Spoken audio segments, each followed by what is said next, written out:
थप्पड़ दी गड़गड़ दी लुधियाने दी भैन दी आँख।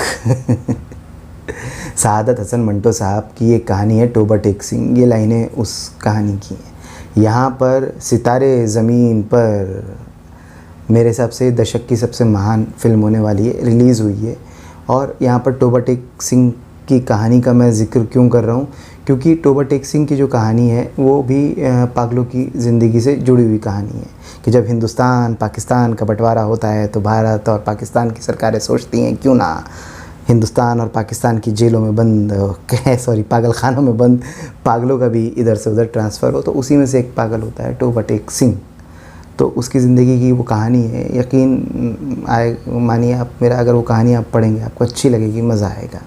ऐसी एक स्टोरी मैंने पागलों की ज़िंदगी के ऊपर एक और पढ़ी थी। उदय प्रकाश साहब की एक किताब है पाल गुमरा का स्कूटर। उसके अंदर एक कहानी है कि यूपी बिहार का एक लड़का जो है वो जब जेएनयू के अंदर पढ़ाई करने के लिए आता है तो दिल्ली की चकाचौंध किस तरीके से उसको प्रभावित करती है और उसके दिमाग पर असर डालती है और वो ऑलमोस्ट पागलपन का शिकार हो जाता है।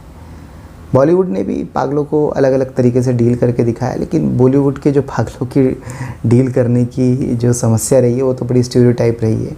हम लोगों की भी समझ जो है पागलपन के बारे में बड़ी स्पॉन्टेनियस रही। हम लोग उसको आमतौर पे मजाक की नज़र से ही देखते हैं और हमको लगता है कि पागल वो होता है जिसका दिमाग जो है एक धुन में फंस जाता है। कील ठोक रहा है तो ठोके जा रहा है, कील नहीं भी है तो भी ठोक रहा है। शब्बो शब्बो शब्बो मैं तुझसे प्यार करता हूँ शब्बो, या गाना गा रहे हैं ऊंची आवाज़ में। और हम लोगों के लिए यकीनन वो हंसने का मकाम होता है, लेकिन जिन लोगों के साथ में ये लोग रहते हैं तो उन परिवारों के ऊपर में उसका क्या असर होता है और वो किस तरीके से इनके साथ में डील करते हैं।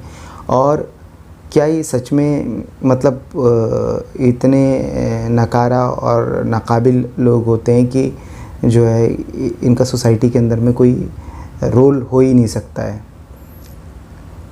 आमिर खान साहब को सबसे पहले तो हेड्स ऑफ है कि उन्होंने इतने सेंसिटिव सब्जेक्ट के ऊपर में फ़िल्म एक बार नहीं, दो बार नहीं, तीन बार नहीं, चार बार नहीं, बहुत बार उन्होंने इतने ही सेंसिटिव सब्जेक्ट के ऊपर में फ़िल्में बनाई और हमारी सोसाइटी को बहुत कुछ अच्छा सीखने के लिए दिया।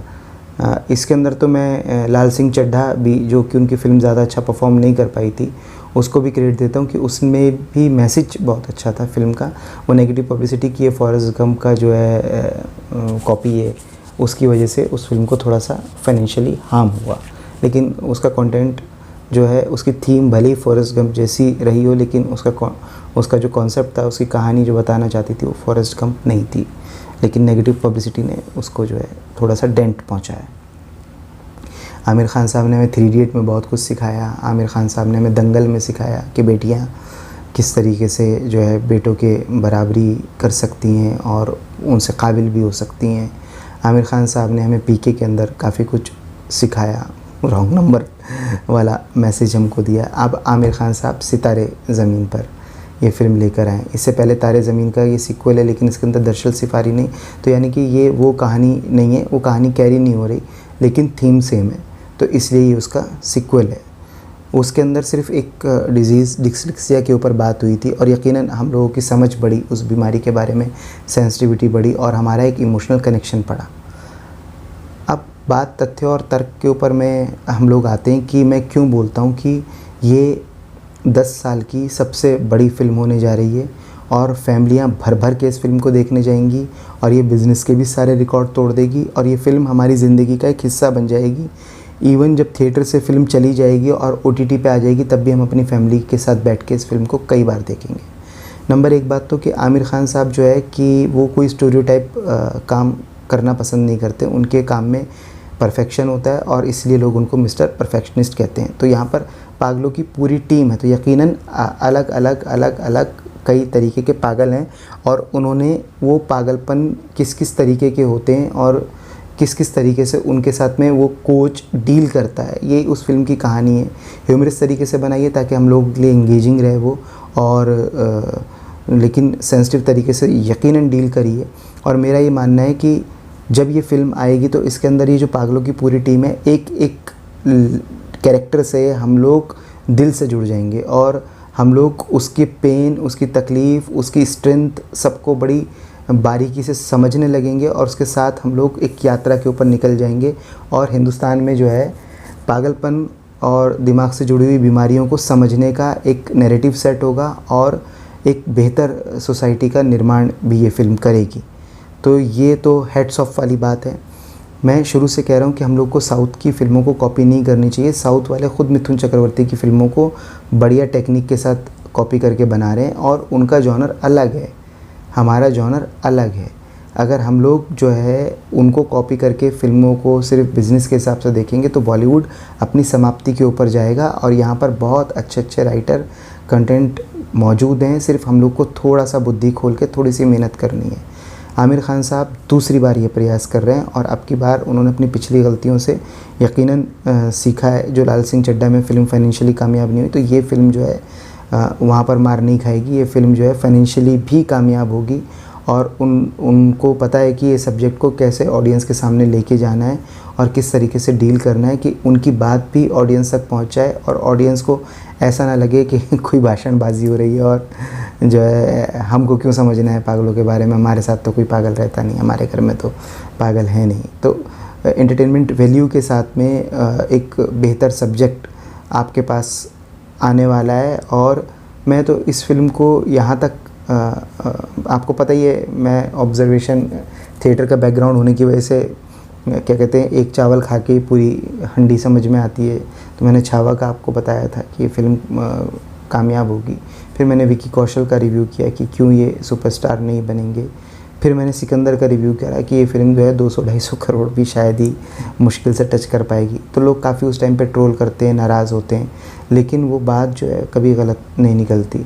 मैंने हिंदुस्तान पाकिस्तान के वॉर के ऊपर में भी वीडियो बनाया। मैंने उनको बताया कि भारत को वॉर में नहीं जाना चाहिए। अगर भारत वॉर के अंदर जाता है तो गड़बड़ हो सकती है, क्योंकि मुझे ऐसा लग रहा है कि ये दुनिया की घेरेबंदी हो रही है। इंडियन इकनॉमी से जलने वाले होता ही मोहल्ले के अंदर पैदा हो जाते हैं जब आप कामयाबी की सीढ़ियाँ चढ़ते हो। तो मैंने आपको निफ्टी की प्रेडिक्शन की। तो मेरे अंदर एक है गुण के मेरी ऑब्जर्वेशन रहती है, तो मैं ऑब्ज़र्व करके आपको ये बता रहा हूँ।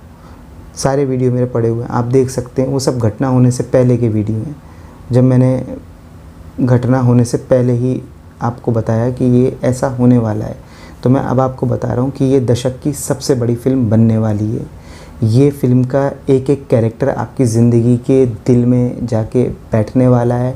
ये फ़िल्म जो है धंधे के मामले में भी और इमोशनल कनेक्ट के मामले में भी हिंदुस्तान की फ़िल्म की हिस्ट्री की कुछ चुनिंदा फ़िल्मों में से एक फ़िल्म बनकर उभरने वाली है। और ये आमिर खान साहब का ना सिर्फ कमबैक है, बल्कि आमिर खान साहब की जो लेगेसी है, जिसके अंदर में दंगल है, जिसके अंदर 3 इडियट है, जिसके अंदर तारे ज़मीन पर है, जिसके अंदर रंग दे बसंती है, जिसके अंदर दिल चाहता है, जिसके अंदर इस तरीके के सब्जेक्ट हैं जो आमिर खान साहब ने जो है हम लोगों के सामने दिए, परोसे और हम लोगों को कुछ सिखाया।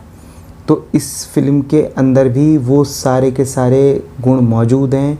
ये तारे ज़मीन पर से हो सकता है और थोड़ी बेहतर फिल्म बनकर उभरे और ये फ़िल्म जो है क्या कहते हैं, एक मिसाल बनकर सामने आए और बॉलीवुड के रिवाइवल के लिए भी एक मील का पत्थर साबित हो। लोगों को समझ में आए कि भैया ये जो साउथ की फ़िल्मों का कॉपी पेस्ट बंद करो, अच्छे कंटेंट के साथ बॉलीवुड अपने स्टाइल के अंदर अगर फिल्म बनाएगा तो दर्शक कूट कूट के सिनेमा के अंदर आएंगे और क्या कहते हैं, मज़ा आ जाएगा। पीवीआर के शेयर भी भागेंगे। ये फिल्म का जलवा ऐसा जलवा है कि जो फंसे हुए पीवीआर के शेयर हैं ये भी भागेंगे। निफ्टी तो अब ऑल टाइम हाई तोड़ने वाली है, जैसे कि आपको पता ही होगा। मैं ये फ़िल्म बिना किसी भी क्रिटिक के रिव्यू को सुने हुए अपनी फैमिली के साथ शुरू के पहले ही संडे या पहले ही दिन फैमिली के साथ जाके ज़रूर देखूँगा, क्योंकि मुझे पता है इसके अंदर सीख मिलेगी, मेरे अंदर संवेदनशीलता बढ़ेगी और मैं उन लोगों को समझ पाऊँगा जो कि मेरे जैसे नहीं है या फिर मेरे जैसी बुद्धि नहीं है उनके पास। और मैं समझ पाऊँगा कि देखिए, हमारे लिए कोई पागल हो सकता है लेकिन वो डिफरेंट तरीके से सोचता है, तो उसकी सोच को अगर हम समझ के चलेंगे तो शायद वो भी इस दुनिया के अंदर कुछ प्रोडक्टिव कर पाएगा और उससे भी कुछ प्रोडक्टिव हासिल हो सकता है। ठीक है, डिस्लेक्सिया के पेशेंट तो आमिर खान साहब ने आपको बताए ही थे, आइंस्टाइन। उन्होंने दुनिया को जो है एक नई दिशा और नई दुनिया दिखाई। वो भी एक ही धुन में लगे रहते थे, उनके अंदर में चीज़ों के क्या कहते हैं वर्ड्स घूमते थे, टाइम और उसका सही से नहीं कर पाते थे, लेकिन फिर भी वो उन्होंने उनके अंदर जो चीज़ जो गुण था वो गुण से ही वो उन्होंने दुनिया के वेलफेयर के लिए इतना काम किया। तो सबके अंदर अपने अपने गुण होते हैं। आमिर खान साहब हमको थोड़ा डिटेल में बताएंगे अलग अलग कैरेक्टर के माध्यम से फ़िल्म के ज़रिए, और हम लोग एक समझदार और सेंसिटिव भारतीय नागरिक बनेंगे। हमारे देश का इससे भला होगा, फ़ायदा होगा, यहाँ की सोसाइटी को एक इंटेलेक्चुअल ग्रोथ मिलेगी।